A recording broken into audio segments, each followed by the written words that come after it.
The time t seconds it takes a pendulum to swing from its start position and back to its start position is directly proportional to the square root of its length.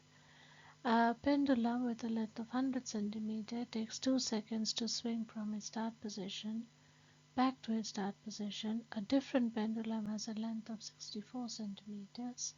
So what we have to find is, will it take longer for this pendulum to swing from its start position and back to its start position compared to the pendulum with a length of 100 centimeters.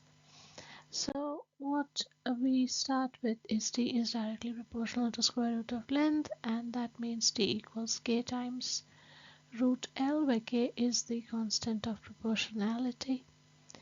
And we put in the values. L is 100, t is 2, and we get k is equal to 1 out of 5. And from this, the next step is to find the time for the next pendulum. So we take L1 here is 64 centimeter, and T1, which is a different time, obviously we don't know, so I just leave it as that, and we put in the value of k, and I would get T1 equals 1/5 of square root of 64,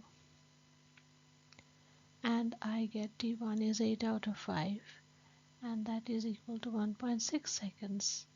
So the time is less, 1.6 is less than 2, and hence no, it will not take longer, it takes less time.